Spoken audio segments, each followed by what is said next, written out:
commerce aujourd'hui a à faire face à une multitude d'enjeux, ne serait-ce que dans le cadre de cette mondialisation où les effets d'imitation dans les modes de consommation sont légion. Disons qu'on doit sortir d'une ère où on consommait essentiellement de l'alimentaire vers un développement aujourd'hui de l'offre non alimentaire. Il y a des mutations technologiques folles, c'est que le consommateur aujourd'hui a le don d'ubiquité. Il peut choisir son canal de distribution et pas simplement son enseigne de distribution. Donc voilà, une enseigne traditionnelle va-t-elle aller via le net, sur le drive, devenir pure player? Ça, c'est un enjeu considérable.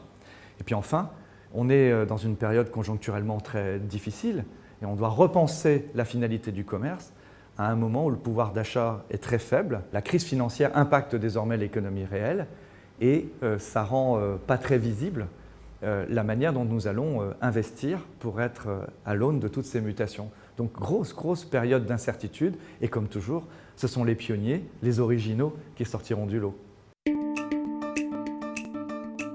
Le digital va complètement transformer l'économie de la distribution classique en ce sens que hier, notre promesse d'enseigne, elle se réalisait et elle se voyait sur le plan local, autour de chaque magasin, dans les hypermarchés, dans les galeries marchandes, et principalement dans l'ère de la zone de chalandise.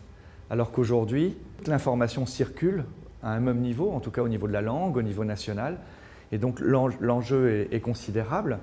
Et ça suppose d'être performant, non pas simplement dans chaque magasin sur le plan local, mais de nourrir une performance d'enseigne qui va être la clé sur Internet de la recherche du consommateur. L'enseigne devient une marque. Ça, c'est considérable, c'est une révolution culturelle. Nous attendons d'Orange, notamment, qu'ils viennent coller au terrain, qu'ils ne repartent pas d'une offre ou d'un concept qui auront été pensés simplement dans les laboratoires de recherche ou dans la dynamique propre du développement d'Orange, mais qui viendra coller aux demandes de chaque distributeur, parce que chaque distributeur devra garder sa stratégie, sa différence, quelle que soit la mutation technologique. Nous avons besoin d'un partenariat qui suppose une écoute et une compréhension très grande.